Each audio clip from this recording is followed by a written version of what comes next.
Take a look behind the curtain with a real whistleblower and American patriot. Prepare to embrace the uncomfortable truth because this program has no time for comforting lies. Here is civil liberties enthusiast, Second Amendment defender, and recovering FBI agent Kyle Seraphin. Hello, my friends. Welcome to the Kyle Seraphin Show. Today is Monday, July the 17th. Of course, we started off with a classic Monday technical glitch. I had to reboot the board, but we are good to go, and we are rolling live now on Rumble, as we do Monday, Wednesdays, and Fridays, 8:30 Central in Texas, America, and also 9:30 on Eastern Time. Folks, thanks for joining us in the chat. I see many of you are already out there moving around. I'm seeing those thumbs up saying that you hear the music, so that's great to go. Today, we're going to have a special guest for you. I think you're really going to appreciate it. He really is an American hero. He's a man that worked for DHS from the advent of it just after 9/11. He worked under ICE, the Immigrations and Customs Enforcement Group, and then also under Homeland Security Investigations, and took fire and indeed was almost fatally wounded in the line of duty. So that should be a sobering thought for many of us.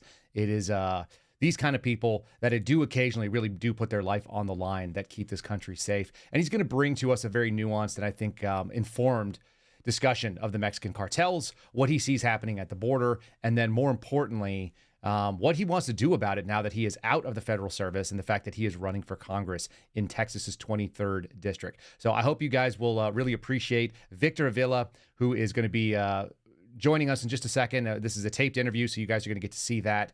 And I am actually going to host a Twitter space for him. So shameless plugs right now. If you're not following me on Twitter, if you're not following Victor on Twitter, you can find him in the show notes. Just scroll on down. It's Victor Avila for Texas. And then you'll also find at Kyle Seraphin, where you can always find me. We will be hosting a Twitter space where you can bring all your questions, kind of an Ask Me Anything, everything from ICE and immigrations and Mexican violence on the border, cartel questions, all those things. We'll do a big open forum as long as he wants to host it. So we'll probably be doing that this week, y'all. So if you're not following, please do that right now. Go ahead and do that. And if you are not subscribed to The Loop with Catholic Vote, my friends over there, please do that, catholicvote.org. You can jump in. I actually re-signed up for The Loop because it looked like I got dropped. I didn't see one for a couple days. So this is catholicvote.org. If you're watching on the Rumble channel, you can see America's top Catholic advocacy group. You just punch in your email address and your zip code, and they will loop you in. You'll get a great email every day. Tells you some of the trending news stories that have happened, including from Catholic Vote's own news wire. This is a Christian perspective on what's going on. These are not affiliated with the Catholic Church per se. These are Catholic people that are out there writing Christian information and sharing it with you so that you can be informed when you go out into the world. And I think that's a good place for all of us to be. Like I said, put your minds together, get yourself kind of prepared for kind of an intense story. Victor's story is very intense, and then stick around for the final end of it because he is in fact a world record holding champion pistol shooter. You're going to want to see that. We got some video footage from what he did. It's actually how I first heard his name because I follow a lot of Second Amendment stuff like many of you do know. Victor Avila, without any further ado, folks, I will be joining you all in the live chat. Here we go. Okay, I want to say a special thank you to my guest today. This is Victor Avila. He's going to be talking to us about his very interesting life. I think he's taken some cool turns and is now running for Congress. And I want you guys to get a sense of who he is as a person and what he saw in the federal government, why he wanted to run for federal government office to maybe affect some of the changes that we think we could see. So, Victor, thanks so much for joining me today, buddy. Great to be with you guys. Thank you for having me on. So we did a fun interview on Badlands. We talked roll call. We talked kind of cop shop. We had my buddy Alpha Warrior on there who was talking about sort of the basics of heroism that happened in the line of duty. But I want to give people a sense of more your activist side now that you've kind of gotten out of the federal service. So if you would tell people where you grew up, how you got to America, what you love about this country. I'm born and raised in El Paso, Texas. I'm a first-generation Texan, and talk about it a lot because I talk a lot about illegal immigration, and I'm a very pro-legal immigration person. I want people to come to the country legally. My parents did it that way. They assimilated to this country, became Americans, and I'm a product of that. And I want to share that story with people because I think we've lost what the true meaning of the American dream is, and I'm living it.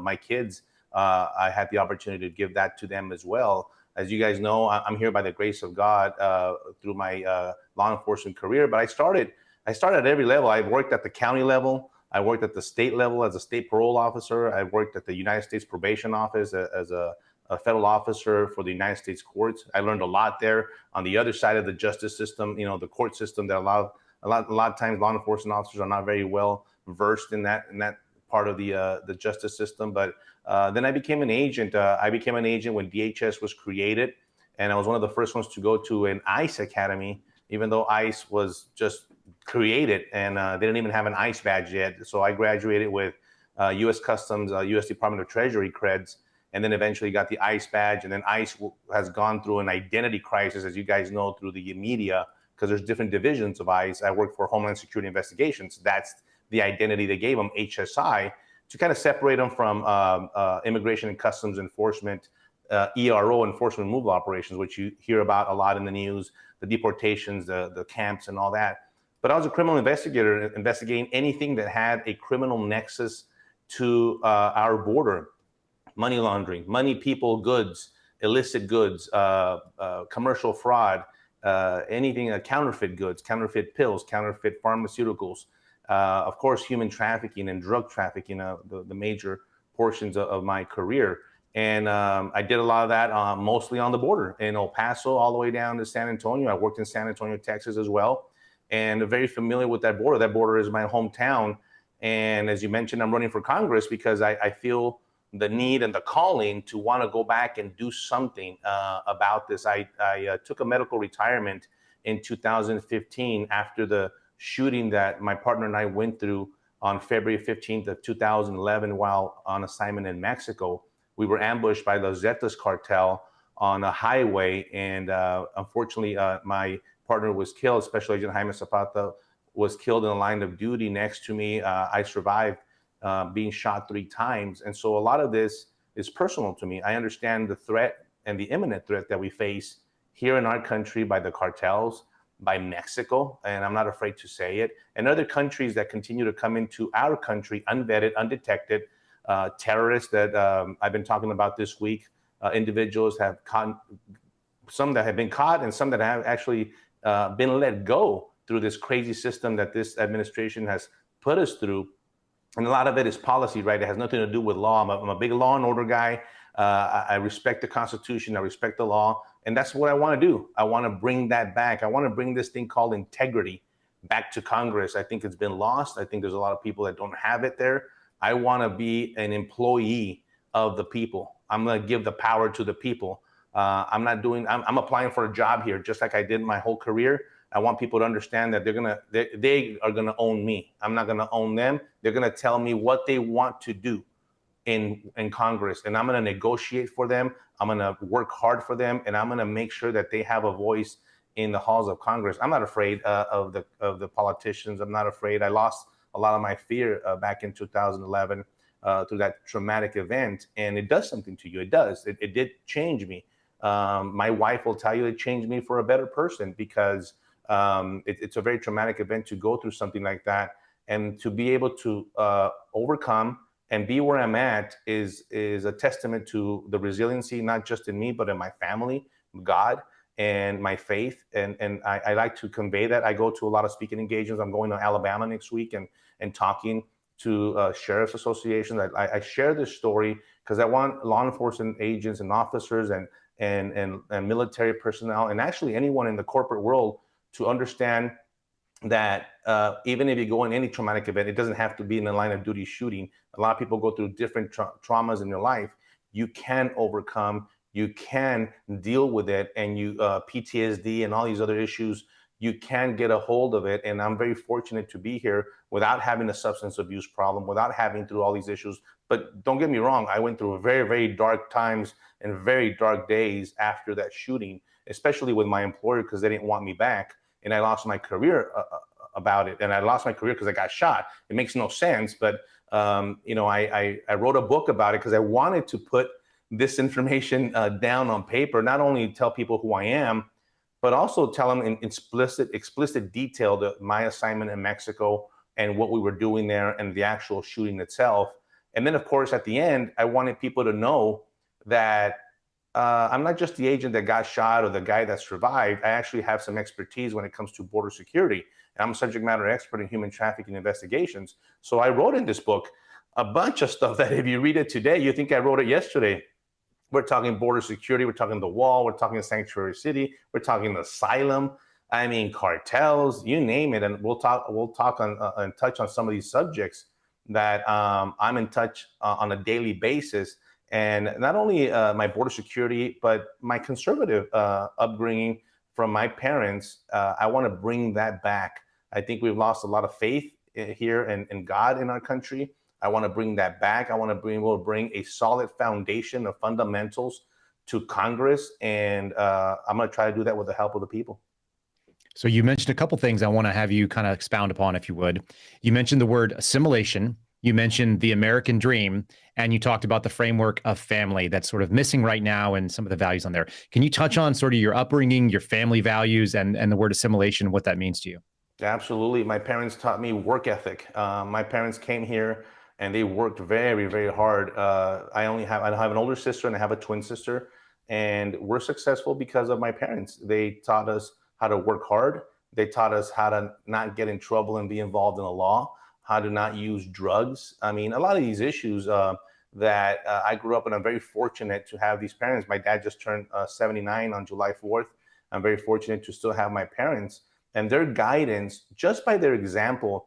I did come up in a strict upbringing, not a military type, but it was pretty strict. I'm talking about manners at the table. I'm talking about really small stuff that sometimes people might not think it matters, but it matters a lot. It matters that I've tried to push that onto my kids when you're out in public and how you act and how do you talk to another individual. So they happen to be conservative values. They happen to be hard work, family, education. And that's where the dream comes in, because, a lot of people, the American dream. Well, the American dream has always been there.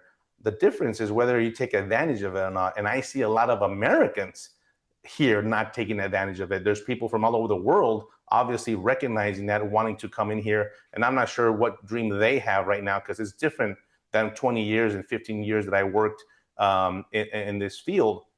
I think that has shifted as well. That dream is skewed and it's different now, which is a big concern for me. But nevertheless, the opportunities are there. But God gives you these opportunities. You have to take them. You can't be sitting on your couch, scratching your belly and thinking it's going to happen. It takes a lot of work. And I'm glad to have been, and I'm fortunate, I'm humbled to have been a hardworking agent. I was a loyal federal employee, and I'm proud of my hard work. Not everybody works. Not everybody works at the capacity that they can. But I was one of those. I wasn't a super agent, but I was a hardworking agent. I was out there, getting the cases, working the cases, rescuing women and children from these human trafficking conditions, child trafficking. And it was very rewarding to me. And so the extension to me is public service. That's all I've done all my adult life, is public service. So the best way I can give back now is through serving. And the best way I could serve now is to represent the people of District 23 in Texas. I dig it very much. And one of the things I think is very interesting about your route into law enforcement is that most people come in, they either start, sort of in a local law enforcement level, and then they end up as federal agents. It's kind of a pretty tried and true path. Some people come out of the military. You came in from the other side of the coin. You kind of alluded to it. I know we talked about it on the Badlands show. Maybe you could tell the audience what the route that you took to end up as an 1811 special agent. It started as a Texas Department of Criminal. I worked for the courts, the county courthouse, and I learned a little bit of the local level there. Then I became a parole officer with Texas Department of Criminal Justice. Let me tell you, I was 22 years old and had no idea what kind of crime existed in this world. And I got a hard dose of crime and dealing with criminals, gang members, rapists, sex offenders, violent offenders, and following them and checking on them, and realizing that these people are not behind bars. Like many people, thought that when someone goes to prison, they're gone forever. No, the majority at one point will come out and be part of our community. And we have a big problem with the recidivism rates and them reintegrating back into society. And I learned all that. I worked that for several years and realized there was an equivalent kind of job at the federal level. And I'm like, what am I doing here at this pace? So I went to a United States Probation Office, which is almost the same as a state parole officer, except now you're working for the United States courts. Now, all of a sudden, I'm writing reports to the district judge and calculating the federal sentencing guidelines, kind of a wannabe attorney here, answering objections from attorneys and dealing with the defense counsels and prosecutors and U.S. attorneys and all these people. And I loved it. And I thought I was going to do that for 20 years. But part of that job was to interview the 1811s, the special agents from all these agencies that brought these cases, these federal cases, DEA, FBI, U.S. Customs, Secret Service, IRS agents. And I used to interview them because they are terrible writers. And we had to kind of go back and say, listen, what did you mean in this part of your report? You left this out because some of that information was valuable and intricate to detect and calculate the guidelines correctly. And so by interviewing them year after year and making friends of them and talking to them, I really wanted them to be what they did. And I really wanted to be on the field. And you can imagine the stories. And so I applied to do that. And that's what I became. And I became a criminal investigator. I was very fortunate to be placed back and assigned to El Paso, Texas, my hometown, which was very advantageous to me in my career, not only because I'm bilingual, but I know the city like the back of my hand, and I know Mexico. I knew the other side of Ciudad Juarez going into Mexico. And believe me, it worked to my advantage, not only knowing the court system, but knowing the geography of the city and the towns and the bicultural atmosphere there on the border is very unique. And that helped me a lot in my investigations. Yeah, it has to be. We used to laugh when I was growing up in Dallas that people who say they're from Texas, but they're from El Paso are not really from, but they're not really from Mexico. It's like El Paso's kind of its own little region when you get in there. And I was stationed in Las Cruces. I think I told you this. So my experience of running through El Paso, it's very strange. You can drive right down it and be on a highway and look over and there's Mexico right there. And it looks like Mexico. It doesn't look like America. And yet El Paso doesn't look like a lot of America either. It has its own kind of border flavor. Really an interesting place to go. You said you were fortunate to go back there and get to work. Is that part of HSI policy at the time to assign people back where they came from, or do they try to shy away from that kind of thing? No, I mean, it was random. I remember being at the academy, and one of my friends who was a few weeks ahead of me in another class, who was from El Paso, was sent to Eagle Pass, Texas.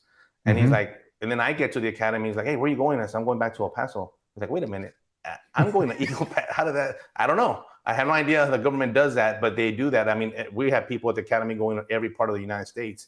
And then once you're on the field, there's opportunities to go abroad. We have ICE has HSI 76 offices around the world. And so that's another great part of my career that I got to do internationally in Mexico and in Europe. So talk about expanding and globally looking at these investigations to take down some more of these criminal organizations and have a bigger impact. 100%. The FBI kind of has an 80-20 principle. It sounds like I would say that 20% of the people do 80% of the work. Is that the same over at DHS? Do you think that's kind of the way you talked about being a worker? So I'm curious if that's kind of the experience. You know, I say this all the time when I speak, and people call me out because I keep on saying I was a working agent. I was a working agent. People are like, what the heck is a working agent? Right. Well, I worked. Not everybody works. We had a team. You know, you have a team of mostly, a group. In my case, the first group, anti-narcotics conspiracy group, 10 agents. I would say about three of us pulled the whole work of the whole case, of the whole group. And so if 80%, if it was the other way around, and 80% of the workforce of these agents, and I'm not picking on HSI here, I think it's across the board in the federal service. Yes. If we had 80% of people being a little bit more active, there'd be a lot less crime on the streets. But unfortunately, that's not the way it works. But I was proud of doing that. I was proud of picking up the phone at 3 a.m. and getting called out to these calls and doing the work. I enjoyed it. I loved the job. I mean, when I went to Mexico, it was the most I ever worked in my career. And I neglected my family ugly. I never saw my family. And I talked, I think, about last time is how I had to, work-life balance. There was no balance. It was work. And even when I was home, it was work. And back then I carried 3 phones and it was a mess. And even though I had the support from my wife all my career, it got to the point where it got stress on the marriage. And my wife was like, hey, what's going on, man? The kids don't even recognize you here anymore. And the weirdest feeling is that I still love doing it. And I felt bad. Of course, I felt bad for my family, but I still love doing the job. It's this addiction, man. It's this rush. It's this ability to be out there interacting with people of all types. In the law enforcement world, as a special agent, you really rub shoulders with a lot of different people at a lot of different levels, low level and high level. And I was able to accommodate and acclimate myself to those different circumstances. So I always say that most federal agents do not put their life on the line every day. That's kind of one of those things they love to put out there in the world, like it's this dangerous job every moment. I would say that in my experience, U.S. Border Patrol has it, and then guys that are working on the border and those who are working on the other side of some of our borders are definitely the ones that are doing that kind of work. Obviously, you got into that point where you actually were risking your life and probably on a daily basis. Kind of walk us through from your station in El Paso till you ended up, how you got the post in Mexico, and then we'll talk about some of the fateful days that ended up resulting in this book and maybe change the course of your life. Sure. I was in El Paso. And I did a big case. I unfortunately put a corrupt Border Patrol agent in prison and a CBP officer, a female inspector in prison. And back then, OIG, the Inspector General's office, only had 2 agents in El Paso, needed a lot of work. So we took those cases. That made my name at the office. And I really wanted to do financial investigations. I got trained in to do financial investigations in Bank Secrecy Act, money laundering, all that stuff, commercial fraud, and got involved in that. And at the same time that I was doing that, there was an opportunity to go right across the border to Ciudad Juarez, to the consulate there. We had 2 agents that needed a lot of help.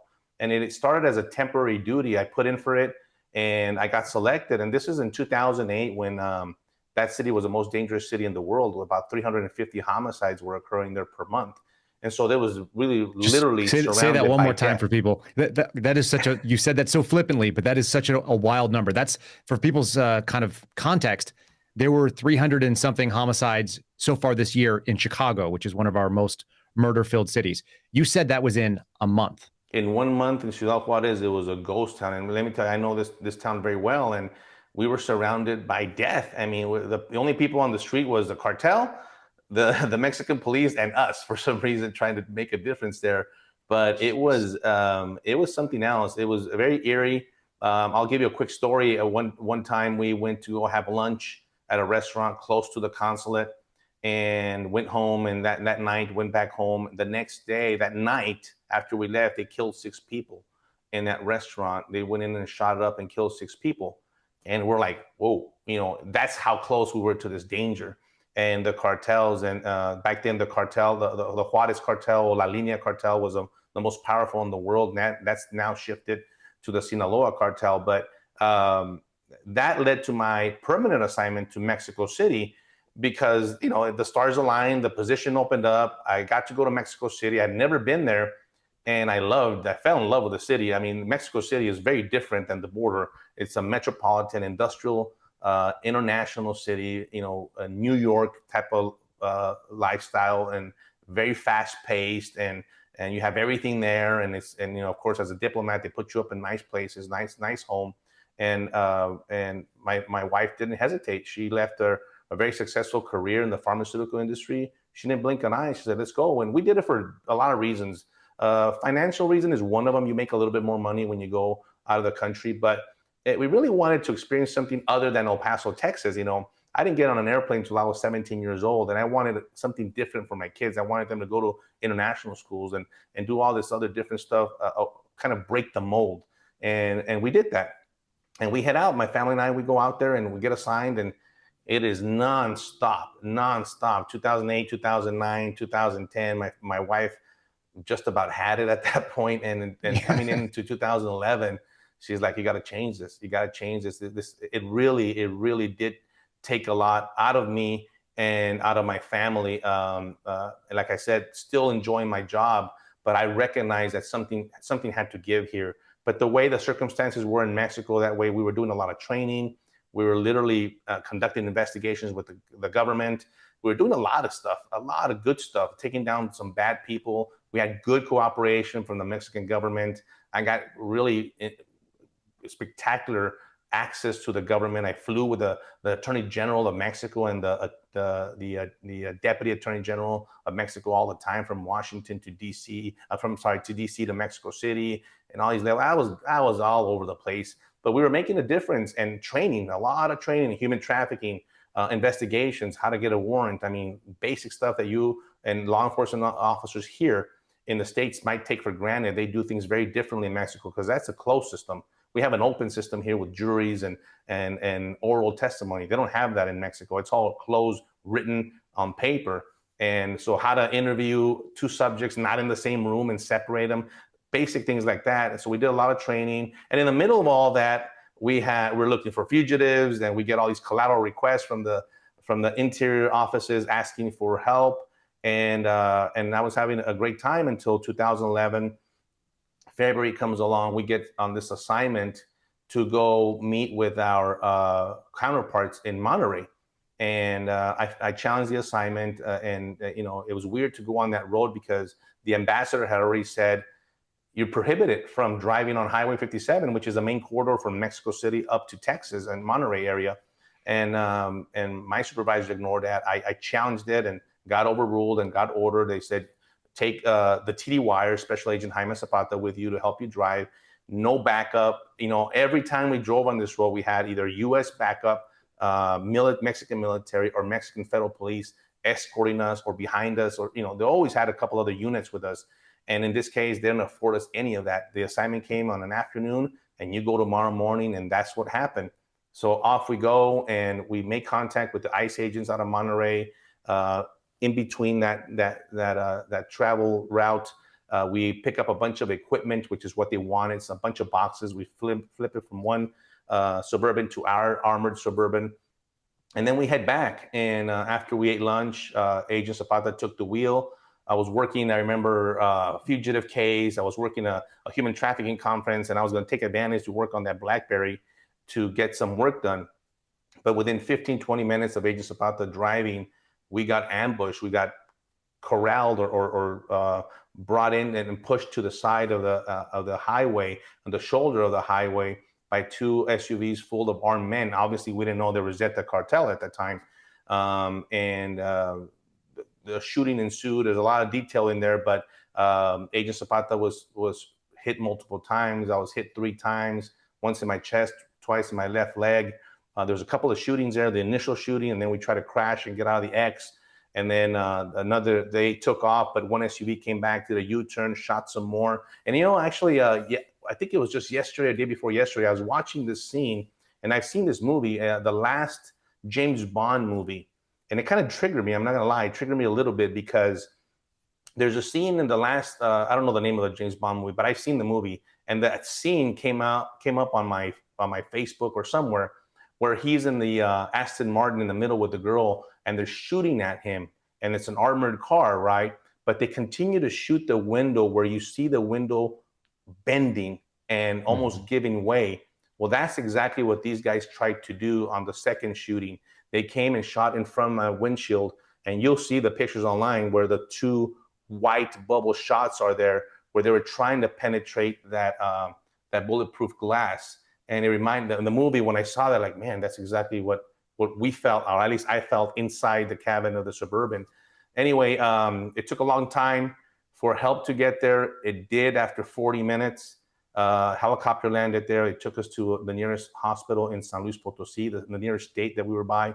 And Agent Zapata tragically lost his life in the line of duty. And I'll honor him as much as I can the rest of my life, so people to understand and know the sacrifices of our Americans and our service men and women that give their lives to defend our freedoms. That's another reason why I'm running for Congress. And so here I am, a survivor, unexplainable. It's a miracle. God did not want to take me that day. And so I struggled with that. I struggled with the survivor guilt. Why not me? There's a lot of questioning. People question, and people get crazy. And why didn't you die? And I've been asked, literally, believe it or not, people, why didn't you die? And at first, I thought it was this complicated answer that I don't know why. But my faith brought me back, and the answer was very simple to me. It's because God didn't want it that way, and I can live with that. I'm okay with that. And so I mentioned resiliency. I give the credit to my wife.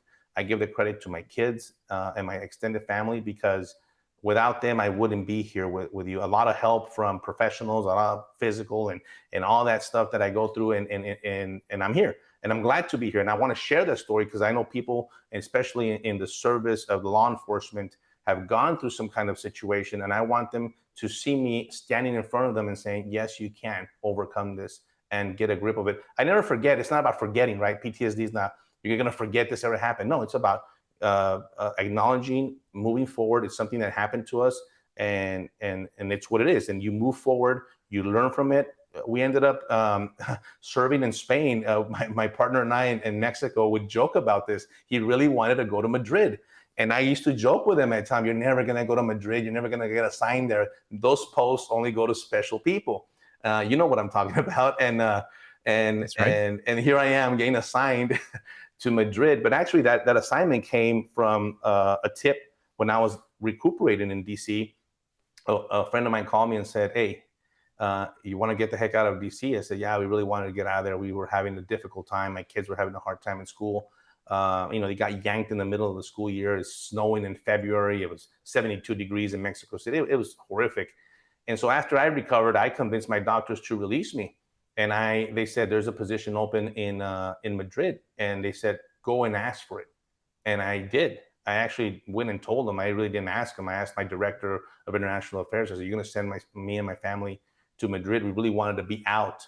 And we did. And eventually we got kicked out. And that's a whole other story. But we really went through a lot of challenges by our own administration and by our own president and agency, which I support so much. And I love all these people. It's not the people on the ground. It was the politics of it, right? And boy, did we get the short end of the stick. And so not only we go through this horrific event, now we're having to deal with the secondary, what I call the aftermath of this shooting, which was horrible treatment. People will read about it in the book. And I get a lot of feedback from them, like they can't believe what they're reading, but this is what actually happened to us. And it happened year after year after year until I finally medically separated in May of 2015. So a couple years worth of sort of abuse by your own agency, the real betrayal on there. I want to kind of double back, and Ryan, if you're ready, we're going to play video clips 1 and 2, which are the actual calls that you made to the embassy on that day. You talk about what that felt like. I just want people to kind of hear the sound in your voice and kind of touch that for a moment. And then we'll talk about what the long-term betrayal looks like when the government decides that you're no longer valuable because you're not convenient to the messaging. So Ryan, if you want to hit video number 1. It's embassy, switch to office. This is Victor Avila from ICE. We got shot. We are on the highway of Querétaro, Mexico. We've been shot and attacked on the highway. I am an ICE special agent. Okay. And so at that point, you're trying to relay to them in the embassy what was going on. You'd already been shot at that point. Is that correct? I had already been shot. And had you guys cleared that area? Were you driving the sort of beat up vehicle, or what was this? Where were you at physically? we crashed one of the SUVs and got out on the far right shoulder, but Agent Zapata was heavily injured, and we really crossed the highway into the median, and that's where we ended up. I tried to get the Suburban back on the highway, but it was all shot up. The tires were flattened, and they kept on shooting. They shot over 100 rounds at us. And I remember getting back then, they had Nextel radios. It was dead. It didn't work. I picked up my BlackBerry phone, and that's the number that I called. Now, I don't know why I called the embassy. In the moment there, I thought I would be calling one of my friends or whatever, but that's the number I called, and that's why the call is recorded. And so that's basically the switchboard guy saying, like, who's this? Right. He's getting it out of the blue. That's not his normal job every day. No, he's the router call. He's the operator. Like, there's 76 agencies inside the U.S. Embassy in Mexico. He's like, where do you want to go? And so he answers, and you hear that? We've been shot. And so what he does, he routes the call to the regional security office, what we call RSO, which is the security for the embassy and the ambassador and everybody else, and the diplomatic security special agents work there. And the lady that picked up the phone was a temporary person. It wasn't the normal person. My wife was working there as a background investigator, as a contractor. She was 5 feet away when she answered the phone, and I'm yelling at her, and she literally drops the phone, runs down the hallway and say, there's an Agent Avila on the phone that's been shot. And my wife came out of her office and said, what did you just say? And it says an Agent Avila on the phone. Obviously, she didn't know that was my wife. So my wife goes into distress. She literally starts throwing up. And one of my friends, a special agent with a diplomatic security, gets on the phone. And for some reason, I start speaking Spanish with him. All of a sudden, I switch from English to Spanish. And I don't know where I'm at, and we're on this highway, but I have no idea our actual location. And that's where the call started from there. ICE agents came running from the building and into the call, and I'm talking to ICE agents and diplomatic security special agents. And then at one point I called the only person in Mexico that I trusted with the government was a Mexican federal police agent that was the head of our vetted unit. We had a unit that we vetted, that we used to conduct investigations. We didn't have any authority in Mexico. We did it all through the government. And so I called him in Mexico City. He was the one that was able to deploy a helicopter to come get us. And then at one point I was even talking to the pilot, the helicopter pilot. I mean, we were on that road for 40 minutes. That's a long time in the That's a long 40 world. minutes too there, I imagine. A long 40 minutes. And so a lot of things happened during those 40 minutes that there was other threats to my life there, that I'm alive because I didn't open the door, but the Zetas cartel had sent an ambulance. It looks like an ambulance. I mean, it's the shape of an ambulance. And one guy comes over and tries to open the door. I'm here to help you. At that point, I did have guns in the car. They were never displayed. I never brandished a weapon to these guys. It was way after. I had my Glock and my SIG, and I pointed at him. He can't really see me through the glass. And I'm telling him, go ahead and open it. Go ahead and open the door. So I was ready to blast him. And he just leaves. And I never knew what that guy was. At that point, I had no idea what the heck this guy wants. I don't trust anyone. Well, I find out in the trial in 2017, he's a Zetas finisher. Right. He drives an ambulance, and not only does he rescue his own Zeta members that are injured, but he's there to make sure that everyone's dead. And so, I mean, crazy stuff like that happened. Totally crazy. I'm going to have Ryan play the second piece that we've got there. It's just another couple seconds of that call. This is someone you were calling, I think, at the vetted unit, but you tell me in a second, Ryan, if you want to play clip 2. What is your name, you said, sir? Victor Avila, please call Jerry Miles. I don't have another phone. Where did you locate? Please call Jerry Miles. We've been shot on the highway. Highway? What is the highway, sir? To where? Mexico Querétaro. They know where I'm at. Okay. Try to remain online. Yeah, and we can hear how he's just, the guy's confused, obviously. He's trying to get out there. Who was Jerry Miles, one of the people that was vetted? Jerry Miles was my boss. He was the attaché, the ICE attaché. I threw his name out there. I figured it's somebody. I said they knew where I was at. They didn't. Nobody knew where I was at.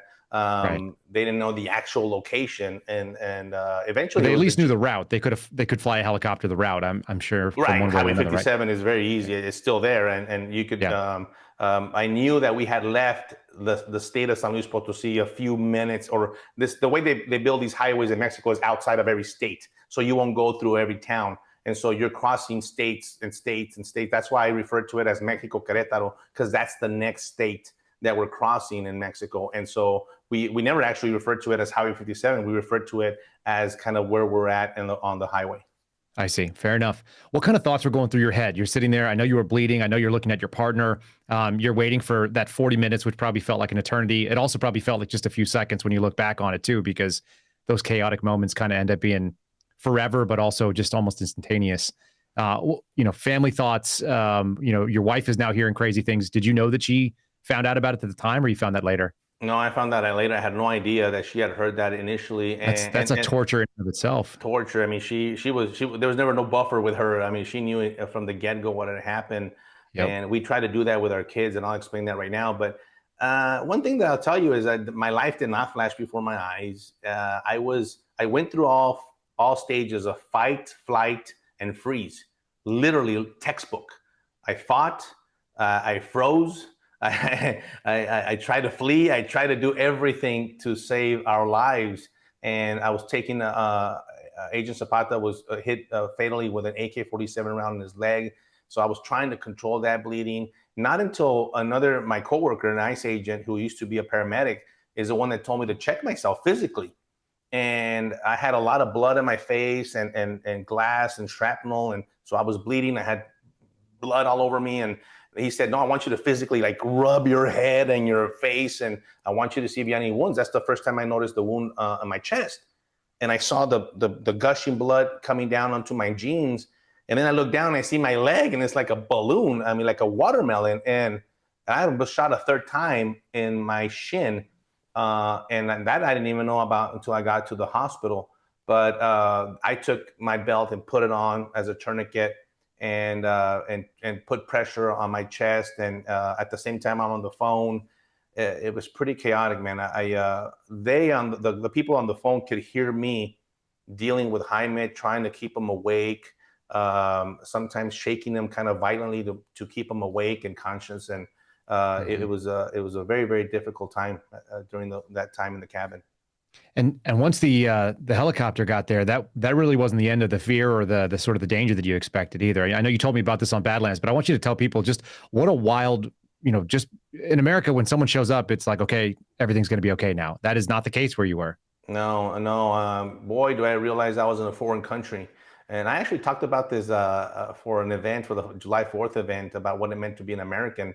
And I used this situation that I was in. When you talk about being an American and being patriotic, boy, did I feel it there, because I'm not from Mexico. I'm not a Mexican national, even though that's my heritage. It has nothing to do with me loving it or not loving it or ignoring it. I love my culture and I love all that, but I wasn't from there. And I realized that very quickly. And the fear and I was petrified is the word that I use, because I don't know any other word to use. When I was, Jaime and I were flown to the hospital, I thought I was going to die. I thought I was a dead man on that helicopter, even though it was the Mexican federal police. The corruption in Mexico, you can't trust anyone.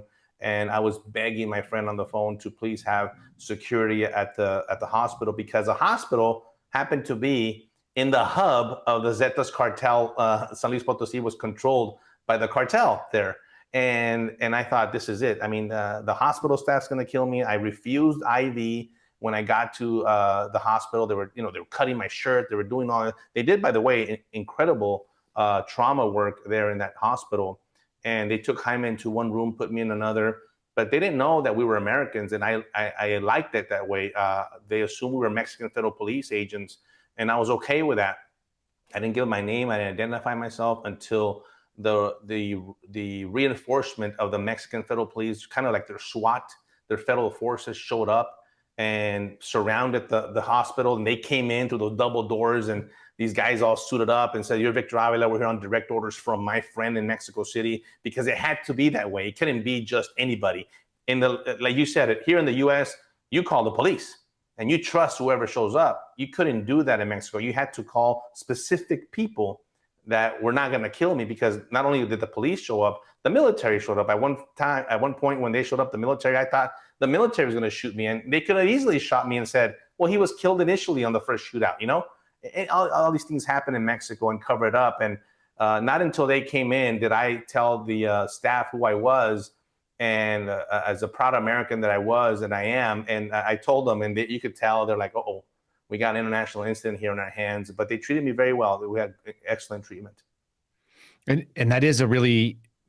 that's a moment when you can really appreciate the difference between your country and any other country. There's a lot of glamour in travel. Obviously, you had a lot of fun and interesting experiences when you were investigating. But when things go bad in somewhere else, boy, it really helps to be home, I imagine. Boy, do you realize you said it right there, man. It gives me chills.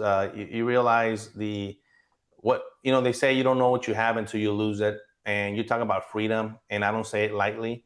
As a matter of fact, I say it with a lot of pride and humbleness and humility, because I felt it that day. And yes, I was reminded that different rules, different country, different laws. All of a sudden, I was detained. I was not free to go, if you can believe that. But I was a diplomat. I had a very low level of diplomatic immunity. Agent Zapata was there on a red passport, an official passport. He wasn't there on any diplomatic status. But they detained our bodies. I mean, they detained his. They wouldn't let it go. They forced an autopsy on him, even though we didn't want them to conduct it. They wouldn't let me go. They were going to hold me to investigate, because in Mexico it's different. All of a sudden, I wasn't the victim. I was somehow involved, and so they have to investigate it that way. So I'm detained. That's the way it is in Mexico. You go to jail first, and you prove your innocence later. And until the Americans came, by the way, the shooting happened at 2:15. The Americans showed up about 7:30 p.m. And once everybody did show up, we were talking, and they said, "We got to get you out of here, man. The government of Mexico is getting very weird here. They want to take statements. They want to do all this crazy stuff." And DEA was very, very kind and flew in their plane, and they got me out of there at 3 a.m. to Texas. So you had a pretty high stakes 5 hours there, and then a couple hours. Oh yeah, almost like a rendition, I guess, a friendly rendition coming home. Well, I went to Houston first, and then my family was extracted the following day, and then the following day after that, I met with them in El Paso. And you talk about being able to reunite with them. It was just an incredible feeling. My friend that was on the phone, who was at the academy with me, we're really good friends. He came off the plane, and we're crying, and it's a very surreal thing that happened, because remember, it hadn't happened in Mexico since 1985. A U.S. agent hadn't been killed in the line of duty since DEA agent Enrique Camarena was captured and tortured and killed. And so there was this underlying protection that the cartels are not going to mess with U.S. law enforcement. Well, all those rules have gone out the window, not only with our shooting, but it continues. They have no fear now. No fear of U.S. law enforcement, obviously no fear of the Mexican government. They fear no one. They fear, and so we're seeing it right now at the border with the fearlessness that they have, and they're conducting their operations that way. Some people are familiar with the Operation Fast and Furious. Maybe you can kind of give people an overview, and you were sort of an unintended victim of that. There were, obviously both of you were. Maybe you can kind of tell people the backstory on it, and then how you were treated and why you think that was. So 2 months before our shooting, Border Patrol agent Brian Terry was killed with Operation Fast and Furious weapons. Operation Fast and Furious was a U.S. law enforcement operation led by ATF, but FBI, DEA, as a matter of fact, even ICE was involved in these task forces where they allowed thousands of weapons under our own watch to walk. In other words, to go into Mexico without any furtherance of investigation. And I'm talking about thousands. You hear the 2,000 term a lot, 2,000 weapons. Let me tell you, it was a lot more than that we allowed to walk. And we, the government, allowed straw purchasers to go. This all started in Phoenix, Arizona, go into gun shops and buy 700 AK-47s. And you're like, okay, we're going to take them down. We're going to do a controlled delivery. No, they just saw them going to Mexico and they were gone. And where did they end up? They ended up in the hands of criminal organizations like the Zetas. And so in December of 2010, Agent Brian Terry was killed by one of these weapons, which is one of the what blew up Operation Fast and Furious. We all found out about it. There was congressional hearings. Eric Holder was held in contempt of Congress for being a liar in front of under oath, and nothing came of it. But 2 months later, two weapons used against us. There was 8 shooters. 2 of them were tied back to Operation Fast and Furious and our shooting. And I have the ballistic reports to prove it. And so now you have 2 U.S. federal agents killed with these weapons that our own government allowed to walk. The Obama-Biden administration allowed to walk because they hate weapons. And I don't know what the end result of what they wanted. I think they just wanted for the guns to look bad, and that because they're coming from the U.S. I think that's one of the factors. They hate the Second Amendment. We'll talk a little bit about that. But yeah, for sure. But it not only has killed 2 U.S. federal agents, it's killed thousands of people in Mexico. It's killed in mass shootings in France. They ended up in Benghazi. I mean, these weapons have ended up in a bunch, and it's not just AK-47s. We're talking about 50 cal. Chapo Guzman, when he got arrested, had a 50 cal Fast and Furious weapon in his possession. So it's these botched operations that sometimes are mind-boggling. How in the world did this ever happen? Who approved this? And so that was one of the questions. It went all the way to Eric Holder. He lied about it. And of course, no one was held accountable because they happened to be on the other side of the aisle. That seems true. That seems to be the experience that a lot of my buddies have in smaller circumstances. Why buy U.S. weapons? What's the lure of coming and getting U.S.-based weapons and walking them into Mexico? I think they wanted I think the intention, if you look at the model, the intention was a good one. We're going to identify the big fish in Mexico that are buying these weapons, these organized criminals, and take them down. But the problem is that the second half of that never happened. I mean, I worked in Mexico. I could foresee setting up an operation. I mean, I did some pretty incredible operations. I could see this happening where, you know what, we're going to set up a controlled delivery. We're going to send the weapons through a source or one of these straw purchasers down to the border. They're going to be picked up by somebody in Mexico, and we're going to follow them to a warehouse and take them out. That sounds pretty viable, and I think it could have happened in an international cooperation, especially with ATF in Mexico. They didn't even know about it. And so that part never existed. And a lot of people blame like the government, but I also blame Mexico because Mexico does have customs. Mexico has immigration. Right. Mexico has a border, but we never talk about it because they're corrupt. And so Right. every weapon made it, every single weapn, every ammunition made it. They all just went right through. Right. And so that's what's happening with the fentanyl. Fentanyl, the precursors come on in through Veracruz. And why aren't the seizures happening down there, right? Because they're paid off. And so these weapons made it. And I think this government, or at least under the Obama-Biden administration, they really wanted to have a really black cloud over the Second Amendment and saying, look at how bad these weapons are. Look at what they do after every mass shooting. The first thing they blame is the weapon. I want to blame the individual. I want to blame and hold those responsible and accountable for pulling that trigger. They want to blame the gun to take that Second Amendment right from us. And that's the fight that I'm in Congress as well. Let's do a little bit of education for some of the folks in the audience that don't have a law enforcement background. You talked about controlled delivery. I've always heard terms like buy bust or buy walk. I think I shared that with you. That was kind of the bureau terms. Can you tell people what the two options are when you set up an undercover like this, and maybe the pros and cons, and why you would do what you called a controlled delivery? Very, very familiar with controlled deliveries. We used to call them CDs. And this is, I'll give it to you usually the way we do it, from the border all the way into the United States, whether it's Chicago, Denver, wherever it's going. We have a load, whether it's driven by a bad guy, which is what we call a cold convoy. Now you're getting a good education right here. A cold convoy is, we're following you cold. We have no idea where this individual is going. We know that the vehicle is loaded with something, some illegal substance, drugs, weapons, money, whatever, and we're going to follow them. A controlled delivery would be that we know the driver, it's either our source or we have that direct contact and we control the delivery. We actually take control of where that car goes, and eventually wherever we take the takedown in the interior part of the country. As a U.S. Customs Special Agent or ICE Special Agent, HSI, we have a very, very unique set of authority that even FBI and DEA don't have. In our creds, it says that we could conduct warrantless searches, and that's where these controlled deliveries come from. Because as long as I have eyes on you from the border, I could search you in Chicago just like if you were in the border. I have what they call the functional equivalency of the border, FEB. So if I know you crossed that international border and I have eyes on you, I'll take you down in Miami and search you just like if you were on the border. Remember, if you're coming in the international border, that gray area, you have no rights until that inspector gives you the authority to come back to the United States. It's as simple as saying, U.S. citizen, go ahead, you come in. As simple as that. But if you're doing something illegal, they could search you, body cavity search you, physically search you, search your car, do a lot of things. We have a lot of different authorities at the bridge. And so that extension happens under controlled deliveries. All right. And I want to kind of belabor one thing on there just for people that just probably panicked and just, had the snare drum pucker factor. When you say the functional equivalent of the border, you mean that you have to have physical eyes on, that you are watching someone go from the border as they enter the United States into the interior with no break, interruption, and coverage.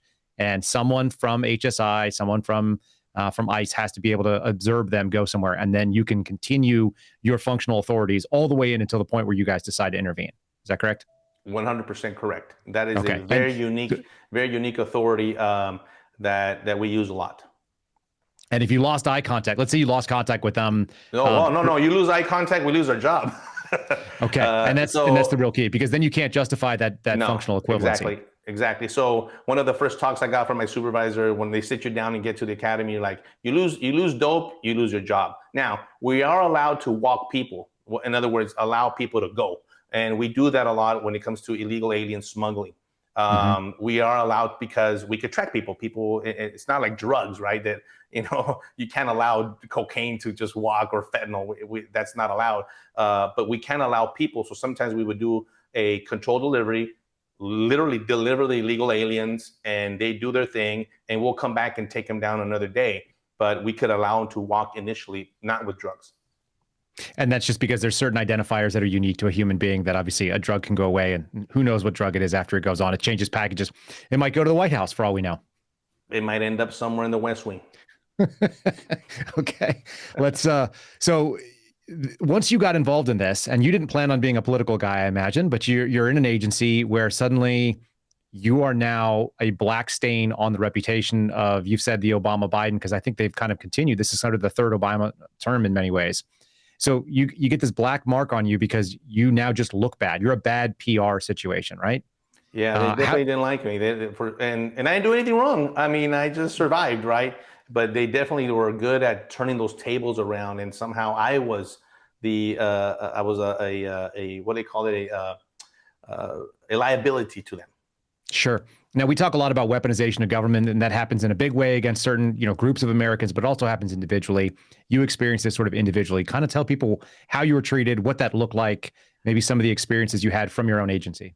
This was the worst, and I say this a lot, that I think the aftermath was probably worse than the shooting because it continued for years, and my kids suffered from it. My wife suffered from it. I mentioned getting kicked out of Spain. We literally got kicked out of Spain. They said, go pick a city in the United States to go live. I said, wait a minute, I have a 3-year contract in Spain. We only been there 2 years. No, you got to go now. Something happened. I still to this day cannot tell you why. There's rumors. One rumor was that I was an alcoholic and had an alcohol problem, which is completely ridiculous because I never had one. Probably could have had one with my PTSD, but I'm very fortunate that I didn't. And so for them to try to ruin my reputation with these lies, it was very hurtful. Nevertheless, I got issued a 3R letter, which is horrible to get as a special agent. You get to either resign, retire, or relocate. And here we are. I can't. I need a job. And so we have to relocate. I asked to go to San Antonio, Texas. They denied that. And okay, where? Austin, Texas. Denied that. I want to go to Flagstaff, Arizona. Denied.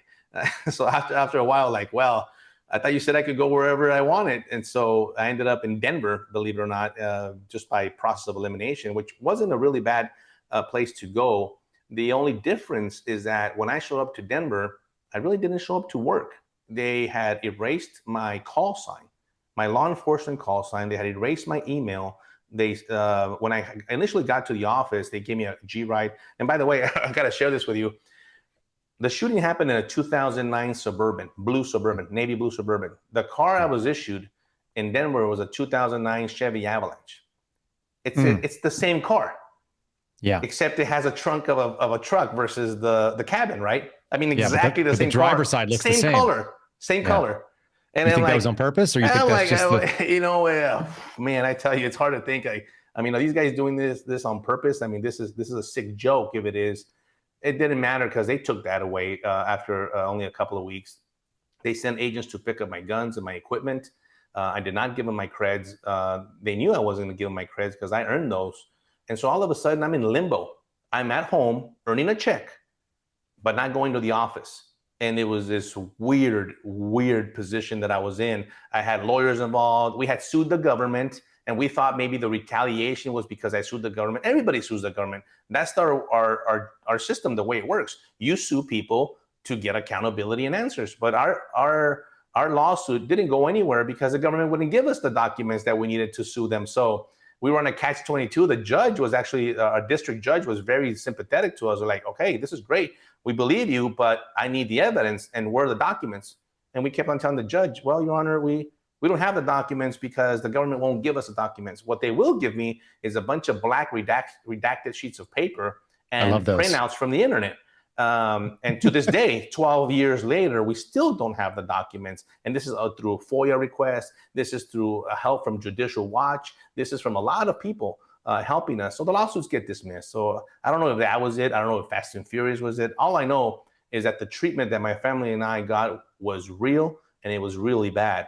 And it got to a point where I talked to a congressman that befriended me there in Virginia, and I called him. I said, I don't know what to do, man. They obviously don't want me back. They wanted to. Eventually I went into workers' comp, and the workers' comp office, the Department of Labor, categorized me as a security officer. Ooh. As a security officer, I told them I'm not a security officer. There's nothing wrong with being a security officer, but that's not my career. Right. They're like, oh, you could go stand in a bank. I said, fuck you. I'm not going to work. I'm sorry. I'm not going to go work at a bank. That's not, I didn't work all my career. That's not what I am. I'm a special agent. I remember printing out the official duties as 1811, GS7, senior special agent, GS13, assistant attaché, which I was as a GS14 supervisor, and I forgot some international thing. And I literally sent those out. I had to hire an attorney with $4,000 out of my pocket to prove to the Department of Labor that I wasn't a security guard, because once they do that, They're like, okay, you're okay. You get to go work as a security guard. I said, no. And then I couldn't go back as a special agent. So they wouldn't give me back my 1811 status. And they said, okay, we'll give you an 1801. And for everybody out there, an 1801 is a different set of career path. It's another position. It's not a special agent. It's not a criminal investigator. And it has different retirement. It has different money. And I'm like, I'm not an 1801. And so my agency easily could have said, Victor, you know what? Come speak to us about human trafficking, what you know, and educate. I mean, they could have done whatever. They could have put you in academy whatever they want. Yeah. They take care of people that they want to take care of. We know that. All the time, especially in the international world. Believe me, I saw people in Copenhagen and Rome and France and London and all these nice offices set up. And like, man, what did these guys do? Nothing. Yeah, none of them get shot at either. There's some good workers out there, but there's a lot of them that only got there because of who they knew. And I'm like, okay, I thought, I never asked for anything special. Just take care of me. Put me in a nice position. I'm here. I still could help. They didn't want to, man. And it hurt me. And I remember going through the process of, I was the last one to find out that the agency didn't want me anymore. I couldn't accept it. How could they not want me more? It didn't matter if I arrested 1,000 people or 0. It meant nothing to them. It didn't matter that I rescued women and children from these horrific conditions. They didn't care. They didn't want me back. And I say that easily now, but I struggle to say those words because how could they? I was a loyal employee. I was a loyal federal employee, and I was willing to do anything, especially even die. And I had paid with blood, sweat, and tears for this career, and I couldn't understand why I could have been a factor for them. But eventually, it didn't work out. I tried an early retirement. They denied that, so I went. The congressman actually told me, "Hey, try the medical retirement," and I did. And that's a whole other process. So I have to go to Social Security and then ICE and then Office of Personnel Management, OPM. The help of Congressman McCall with a congressional inquiry got me medically retired. I use the word betrayal a lot. It's one of the hardest things for people to accept. How does that fit if you try that one on? No, that's what it is. I use failure a lot. They failed us. My wife and I and my kids didn't want anything special. I wanted, when we got kicked out of Spain, my wife begged my director to allow my kids to stay till May, because remember the shooting happened in February, so he pulled them out of school, and then they were going to pull them out of school again in October. And I'm like, we can't be doing this to our kids, man. Let them just stay till May. Back then they were, oh my God, I'm so proud of them. I'll talk to them a little bit about them. Back then they were 12 and 8. And my daughter's now 23 and getting ready to go into an MBA program. My son just graduated from high school and is going to college, and I couldn't be prouder of them, man. You talk about the resiliency and the fight that these kids have and what they've gone through. You talk about being shaped for the real world. These kids have lived it, man. They went to 9 schools in 2.5 years. That's not cool, and that's not easy for any kid. Even in the military life and the military people, I understand what they go through. It's very hard to adjust, to have a little kid adjust to brand new setting, brand new school, brand new kids. And so we purposely came to North Texas for my son because they had gone through that. My daughter went to 3 high schools, and she didn't have a normal high school career. And so I wanted my son to have that. And so we came here on the 8th grade. He just graduated, and I'm going back home to the district, man. I love that. Also, having been to 10 different schools before I got into high school, I have a little bit of appreciation for that. That is a really, really hard thing to do.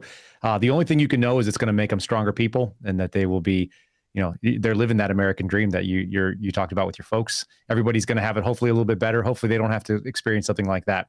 So let's talk about it. You left Denver. You ended up in North Texas. You said you just got a chance to let your kiddo graduate. You're going back into the to the home district. And what motivated you? Any specifics that made you think, man, I got to get into office? They need to hear my voice. It's a lot. In the last several years, I've been doing a lot of speaking engagements. I wrote the book. I got involved a little bit in politics. I got involved at the local level, something that I asked people to do. People ask me, what can I do? Get involved in your community, local, right here. You don't have to, I'm not talking about Congress. I'm talking about city council. I'm talking about the school board. Be a voice in your community. How about talking to your neighbor? And so I remember getting here and purposely doing that. I said, I'm going to get involved in the community. in the law enforcement world, we tend to have law enforcement friends. I don't have a lot of friends on purpose. I mean, that's just the way the nature of the job is. You don't, I don't commingle with a lot of people. I would go out with my wife, and when she had these dinners for, she's in the pharmaceutical industry, and it was the doctor in the medical world, and all they wanted to do when I went out is talk about me telling them stories, law enforcement stories, and I didn't want to hear that. I wanted to hear doctor stories, and so I really wanted to get involved, and I started getting involved. And this comes around when a time where obviously the border is a big issue, but it's the bigger picture. Obviously, I bring that expertise, but it's the responsibility and accountability that's been lacking with our elected officials. I'm going against an incumbent here, and I'm trying to primary him, and it's not an easy thing to do. But the reason why I'm doing it is because I need to show people that there are people like me out there that are willing to sacrifice, a big sacrifice here, but I'm willing to do the job for them. We can no longer tolerate people to get in office and pretend and say one thing to your face and do the opposite in Washington, D.C. Those days are gone. We need to shift this. We need to change it. I know we can fix it. I know how to fix it when it comes to the border, when it comes to a lot of the other issues, education, the economy, the international aspect of what and how we deal with in other countries and how they see us. Let's start with Mexico, then go to Central America. Believe me, I want to have that voice at the table. I want to be part of the House Homeland Security Committee, because they're not going to tell me. I've been there. I've done it. I want to be part of the intelligence community. I want to be able to know and share, not just here on the homeland and in Texas, because what happens in this district, which I think is ground zero, District 23, is what's happening to the rest of the country. People are supporting me throughout the U.S. saying, hey, change it down there, man, because we're affected over here in Baltimore and Chicago and Denver and New York and all over the place because of what's happening down on the border. And so I'm challenging this incumbent because I want to be able to bring integrity back. I want to be able to, I feel it. I think this is a calling for me. I think this is an extension of my public service. I think that that people are going to get a real person that has worked all their life just like them, that appreciates the hard work, that appreciates this country, that appreciates what it should be, and bring law and order back. And I'm not apologetic for putting American first. I'm not apologetic for being a conservative. I'm not apologetic about that. As a matter of fact, I'm unafraid. And I want to bring that boldness to Washington. All right, I pulled up your website. People can visit your website, which is Victor Avila, Congress.com. And let's just go over some of these issues that you have up here, because I'd like to hear your take on them in your own words. Securing our sovereignty. What does sovereignty mean to you? What do you mean? Ooh. What do you want to do to secure it? Sovereignty is, a lot of people have been throwing that word around, and I don't say it lightly. A sovereign nation is an independent nation, a nation that controls their borders, that has law and order, that gets to decide who comes in and who comes out. And we're not having that right now. But if you lose sovereignty to other powers like China, Iran, and other threats to the world, it becomes an imminent national security threat to our people and the public safety. That's my number one platform, is national security and public safety. If you don't have that, which is attached to our sovereignty, then we can't fix everything else. I want to help the drug addiction people in this country. I want to help the homelessness and the mental health issue. That's another part of my platform. I want to help them, but a lot of that has to be fixed at the border first so we can move on and tackle them in the interior. Okay, so we want to start from the outsides and work our way in. And like you say, ground zero there in District 23. You mentioned keeping communities safe. Let's talk about fiscal responsibility. What's your platform there? What are you trying to push out? Well, you're not going to see me vote for omnibus bills, that's for sure. This whole, I keep an eye on what Washington does, and just what happened with the debt ceiling just last month. I disagree with it. I think that we need a negotiator in Congress, a good negotiator. That's the skill that I bring. And what am I negotiating? Well, I'm negotiating fiscal responsibility. I'm negotiating our money. It's our money. People think that the government money, where's the government money? It's my money. I just paid taxes. And so I want to treat it like our money, just the way I treat it in my budget in my household. I do not make a certain amount a month and spend 50 times over that every month. I don't. And that's why how are you going to be able to support Ukraine that way? What are you doing if you're not giving 50 times your income away? Listen, and I'm glad you bring that up, because I'm willing to do that after we have fixed this, after we have taken care of our borders, after we have taken care of our homeless and our veterans and all these, and the crime surge in this country. After, when that day comes, maybe. I'm big on national security and foreign policy. I understand it. I understand the threats. I just came back from a 2-week tour in Israel and the bombings that are going on right now. I understand it, and I understand it very well. But I will put America first, and a lot of it has to do with fiscal responsibility. We keep on giving money, not just to Ukraine, but to Mexico, to Central America. And what are we getting in return? Cartels and fentanyl poisonings.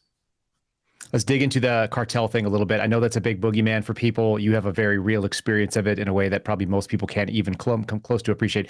Can you articulate, why do we use that word? Why is the word cartel the word that we use when we used to use the word mafia and various other kind of names for organized crime? And then what does that threat really, really look like for Americans in the homeland? It's definitely a real threat. I think it's an imminent threat. The cartels is a name that, it describes an organization, and they're a sophisticated organizations. And I don't even want to call them cartels anymore. I want to call them terrorists. I think that's what they are. So the Congress has been pushing around this foreign terrorist organization designation. I've been talking about it for years. As a matter of fact, you'll read about it in the book, and you'll understand what that designation means. But we have to designate them. It means a lot. And a lot of people are afraid to do it, especially in Congress on both sides of the aisle, because they don't understand it. And they think that we're going to lose this trade that we have with Mexico. We can have trade, and legitimate trade, which we do, billions of dollars with Mexico. A lot of stuff we have in our houses came in a truck from that southern border. But we should be able to do both. We should be able to walk and chew gum at the same time. Border security has to exist every time, whether it's trade, whether it's illegal immigration. You have to be able to know how to separate those. Border security has to be at the top every single time. And so when it comes to trade, when it comes to dealing with these countries, that's where I bring this negotiation skills to. And we, I'm not going to reinvent the wheel. Some of it has been done by President Trump. Some of it has been already there. We need to implement some of those. But it's all as simple as that. It has to be with going back to law and order, respecting our Constitution and our Bill of Rights, and following it, and enforcing the law. Department of Justice, there's a big problem there because they don't prosecute the cases. So we need them to prosecute the cases. It's all commingled in there and all together. That's why this administration has destroyed a lot of it, because they've done it not only at the DHS level, but the DOJ level as well. And so we need to bring serious changes. How do you do it?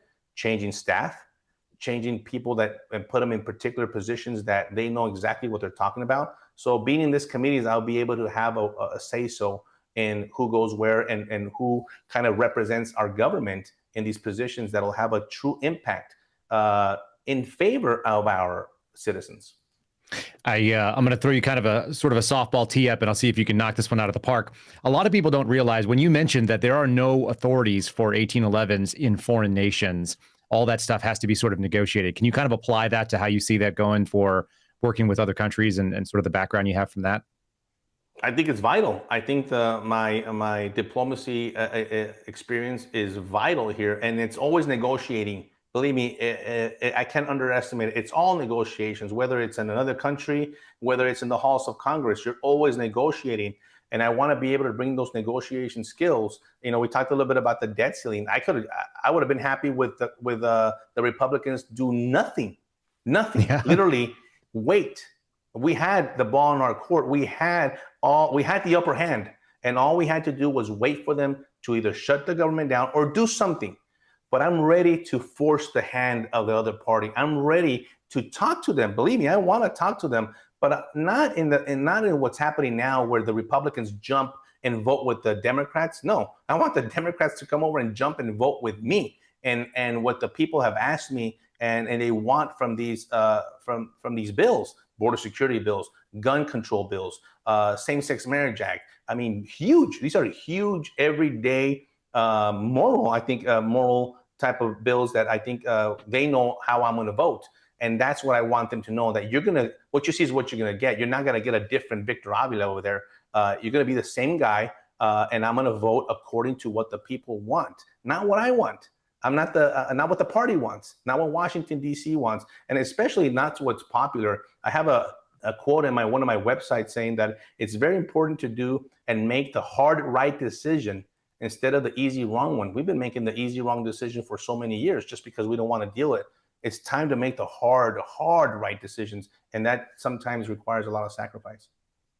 Well, producer Ryan said you've got his vote. He's not in Texas, but I think you'll win some folks over here in Texas. I want to wrap this up. You want to talk about something hard?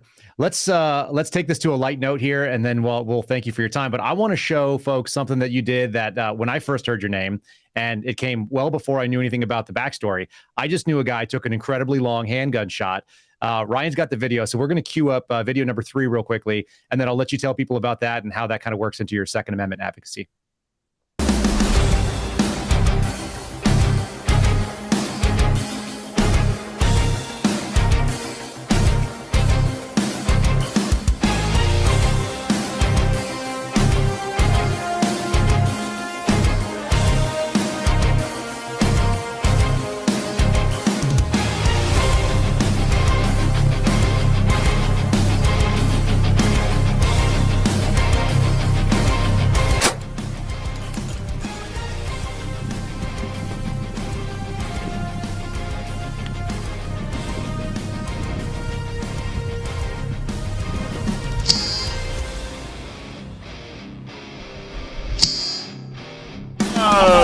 Yeah, man. Nice.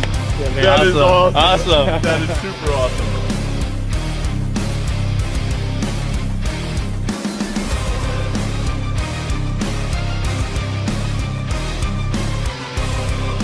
So there it is. There's the All record. right, so there's your 2 world records we saw. Yeah. For people who are not watching on our Rumble channel and we're just listening to this in audio, they just heard some rock music. What did they just miss?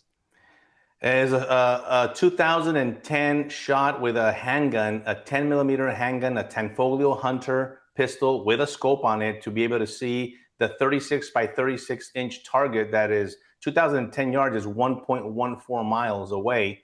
We were out in Nevada we were up about 100 feet in elevation to get a little bit of that elevation and the drop of, but a 10 millimeter round is a very hot round and very fast. I think we used 147 grain round. And I hit that target. The whole reason why I got asked, and this is, by the way, the name of the company is USA One Shot. You go to usaoneshot.com. My friend invented this device. It's not a brace. It's not a what do they call it? Like a rifle, a butt of a rifle. It's not. Yeah, it's not a piece a stock. of plastic. And you look to the website. It's hard to describe, but you grab it with your handgun. It fits 37 different handguns. And that handgun all of a sudden becomes very stable, and it calms you down. It makes you very accurate. The reason we went with an exaggeration of this distance is to prove a point that 25 yards, 50 yards, 100 yards using this one-shot device is nothing. You talk about taking down an active shooter situation, God forbid at a school or a mall. If the police officer doesn't have access to his long gun, he always has access to his sidearm, and that thing weighs 11 ounces. He could have it strapped on. He could have it clamped on. There's a lot of ways to carry it. He comes out, takes 1 second to bring it up, and once you get used to shooting this, it is incredible. I mean, the first time I shot it, we were shooting 50 yards, and I was hitting a 4-inch target at 50 yards. And let me tell you, I'm not the best shot ever. And I couldn't believe, like, boom, bing, bing, bing. I'm like, what the heck is this thing? And so we've had special forces, we've had Border Patrol agents, we had a lot of people use it. And it's another incredible tool that we want our law enforcement agents to have. And so we got to set the record. My friend Sawyer also set the record at 2010. As a matter of fact, he broke it. And so we've been a little competition there with the record. But Robert Gilmer, the owner of this device, is incredible. This device is a game changer, I think. They want to really put it in the hands of as many law enforcement agents or federal agents as well, because you could literally have it. You could drop it. It's a piece of plastic. I've flown with it on the airplane. It's not a piece of a weapon. TSA sometimes is very confused because they don't know what they're looking at.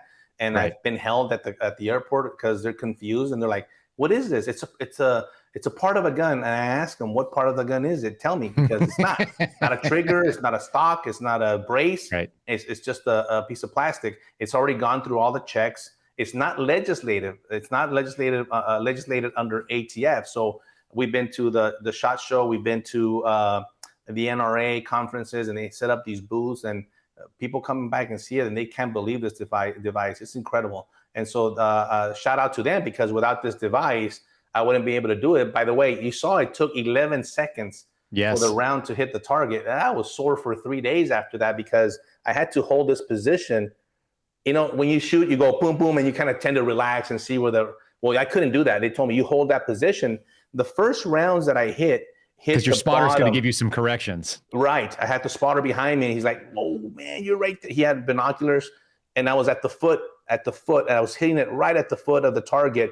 And then I would move. I mean, that target was like this, right? And we did it at 4:30 in the morning. No coffee, no anything. Really Yeah. controlled. I really used, believe it or not, I'm a black belt in karate. I got into my zen and my breathing, and really got into a zone, man, where all I could feel was the poof, and I would stay there. And I shot about maybe a magazine or less than a magazine, and they were shooting it, and then all of a sudden, boop! I actually There it hit the is. antenna of one of the radio things out. I actually shot that too. They're like, "I think you shot the antenna," but then we shot the actual metal plate, which is very difficult to do. And so there's the record. I mean, it goes to prove several things. One, I'm all for the protection of our Second Amendment. It's never going to be infringed as a member of Congress for me. I'll tell you, I'll protect it as much as I can. That's another reason why I'm running against this incumbent. This incumbent folded to the left after the Uvalde shooting, because he doesn't understand that it's not the weapon, it's the person. And you prove that, because anybody can hold a handgun, but not everybody can shoot at 2,000 plus yards. Well, and you know this, the bad guys will always have one. Always. That's right. And whether they got it legally, he's still a bad guy. The bad guy will get it legally, illegally. He'll get it from his grandma's house. It doesn't matter. He will get it. You could pass 1,000 laws today, and you're not going to prevent the bad guy from getting the gun. What you're going to do is you're going to prevent law-abiding citizens like you and me from protecting ourselves from the tyrannous government. That's why we have to protect our government. Look at what's happening around the world. Like I mentioned real quick, I just came back from Israel and other places around the world where they have no Second Amendment. And Mexico has no Second Amendment. But who's walking around with the weapons? The cartel is.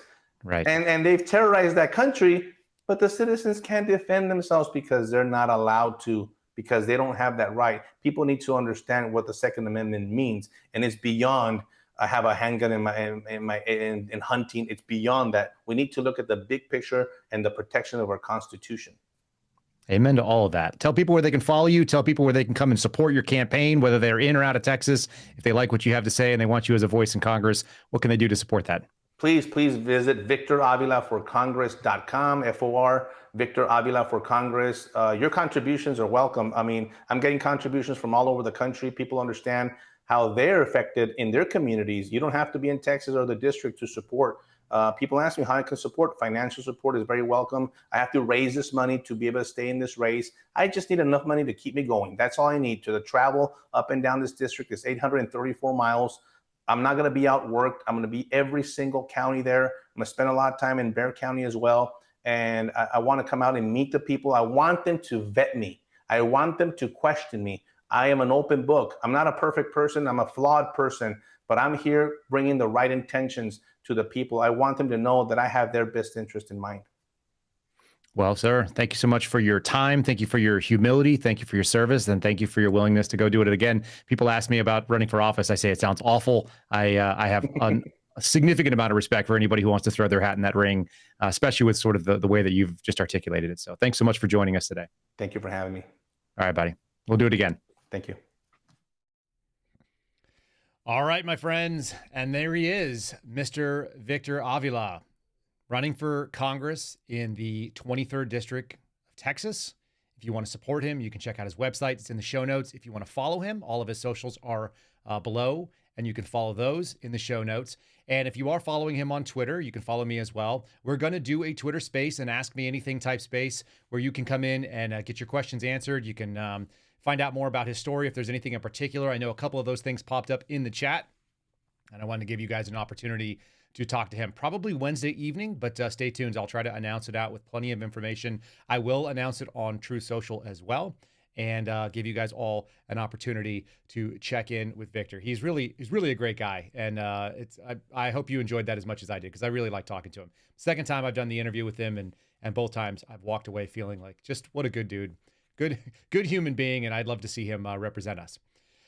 Ladies and gentlemen, you've been listening to the Kyle Seraphin Show, and we are streamed live from Liberty Hill, Texas on Mondays, Wednesdays, and Fridays. Do not forget to like this video. If you are watching on rumble.com/Kyle Seraphin, you can share the link to today or any of the shows on your favorite social media platforms. Please consider subscribing on our Rumble channel or wherever you get your podcasts, Apple, Spotify, iHeartRadio, etc. You can hear the audio show about an hour after we stream it live. This show continues to grow because of you, the listeners, and because of 5-star reviews like this one, which comes from 52 Peep, entitled Magnificent. I absolutely love this podcast. Enjoyed all of the guests Kyle's had on, I'm sure including Victor. The show is informative. I learned so much tuning in, and interacting with the people in the live chat is a blast. Yes, they are. They are out there, and they're getting it done. Folks, join us in that live chat on Rumble. Continues. I want to say thank you to Kyle and all the suspendables for speaking out against all the corruption. I'm sick of seeing the good guys go down. Stay strong. Y'all rock. Thanks so much, 52 Peep. You rock as well.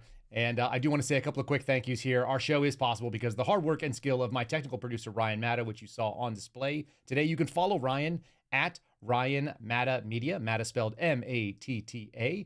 He's pretty active on Instagram right now with some outstanding short clips that you'll see from Turning Point USA. So check that out. And another thank you to my brother, the very talented Casey Seraphin, who does our opening theme. It was composed and performed by him. Folks, thanks for joining us today, and we will see you again on Wednesday. Thanks for listening to the Kyle Seraphin Show, streamed live Mondays, Wednesdays, and Fridays on rumble.com/Kyle Seraphin. Follow Kyle on Twitter and Truth Social at Kyle Seraphin.